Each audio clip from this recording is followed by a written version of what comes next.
Assalamualaikum warahmatullahi wabarakatuh. Perkenalkan, nama saya Yesa Rizkyani, kelas P3E.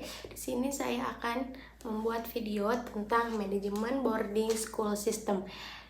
Ini adalah tugas dari salah satu mata kuliah, yaitu manajemen sekolah berbasis pesantren modern. Seringkali kita berpikir bahwa sekolahnya tempat belajar dari jam 7 pagi hingga jam 2 siang.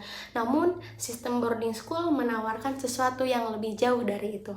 Ketika kita berbicara tentang boarding school, paradigma awam sering dianggap asrama hanyalah sebuah tempat tidur atau fasilitas sekedar tempat singgah setelah jam sekolah usai. Namun, tempat sebenarnya adalah dunia pendidikan modern. Asrama adalah setengah hari dari jantung pendidikan itu sendiri. Sekolah formal mengelola sisi akademis, intelektual, sementara asrama mengelola sisi karakter, mentalis, dan sosial. Disinilah peran penting dari manajemen asrama berbasis boarding system.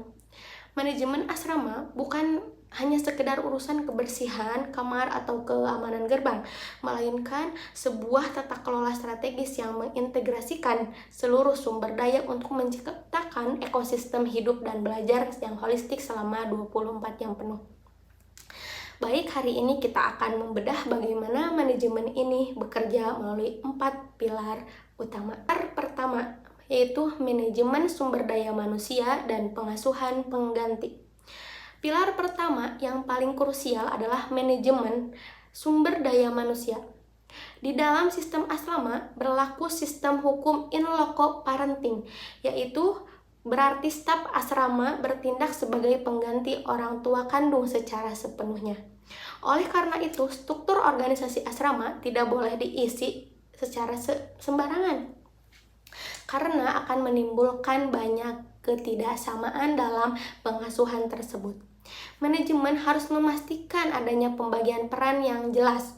Kita memiliki Director of Boarding sebagai pembuat kebijakan, dan yang paling penting adalah host parent atau pembina asrama. Mereka adalah garda terdepan yang tinggal bersama siswa, mengawasi dinamika emosional dan mendisiplinkan siswa dengan pendekatan yang humanis. Selain itu, manajemen sumber daya manusia wajib melibatkan konselor atau guru BK khususnya asrama untuk menangani isu problematik seperti homesick, psikologis, atau stres akademik. Pilar kedua adalah manajemen kesiswaan dan kurikulum asrama. Pilar kedua adalah manajemen kesiswaan. Berbeda dengan sekolah reguler, boarding school system memiliki apa yang disebut dengan hidden curriculum atau kurikulum asrama yang tertuang dalam jadwal harian terstruktur atau daily routine.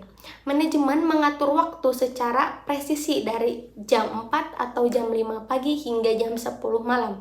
Semua ada porsinya. Yang pertama, waktu ibadah, waktu sekolah formal, waktu pengembangan diri melalui ekstrakurikuler, hingga moderati studi hall atau jam belajar wajib di malam hari yang didampingi oleh tutor. Untuk mengendalikan perilaku ratusan siswa dengan latar belakang budaya yang berbeda, manajemen menerapkan sistem point konsekuensi. Sistem ini tidak boleh hanya fokus pada hukum atau punishment, tetapi harus seimbang dengan penghargaan atau reward. Ketika seseorang siswa menunjukkan kemandirian, kepemimpinan, atau kerapian, mereka berhak mendapatkan poin prestasi. Ini menciptakan iklim kompetisi yang sehat dalam asrama. Pilar ketiga yaitu manajemen fasilitas, keamanan, dan mitigasi resiko.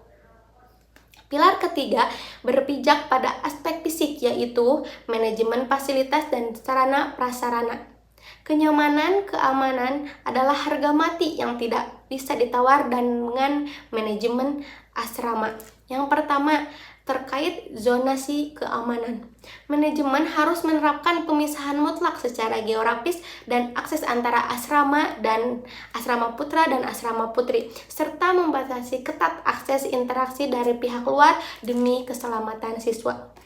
Poin kedua adalah mengelola fasilitas hidup, kamar tidur yang terorganisir, pemenuhan gizi yang seimbang melalui manajemen dapur yang diawasi ahli nutrisi, serta ruang sanitasi yang higienis adalah pondasi kesehatan fisik siswa.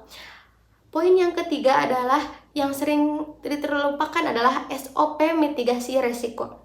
Manajemen asrama yang matang wajib memiliki protokol darurat yang jelas, apa yang harus dilakukan jika ada yang mengalami cedera atau yang sakit kritis dalam jam 2 dini hari, bagaimana jalur evakuasi jika terjadi kebakaran atau gempa bumi.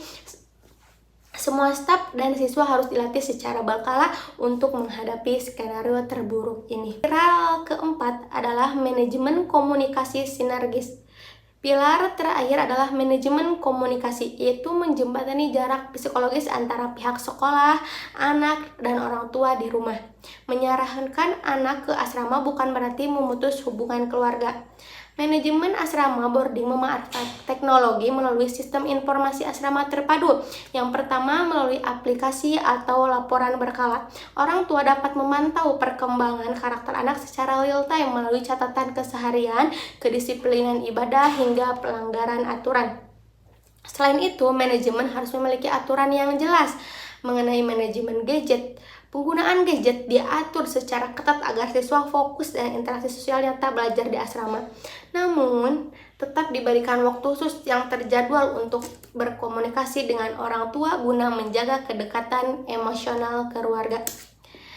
Ketika empat pilar ini terjadi, seperti sumber daya manusia yang kompeten, kurikulum hidup yang konsisten, fasilitas yang aman, serta komunikasi yang sinergis berjalan dengan harmonis, maka asrama akan menjelma menjadi sebuah laboratorium kehidupan yang luar biasa.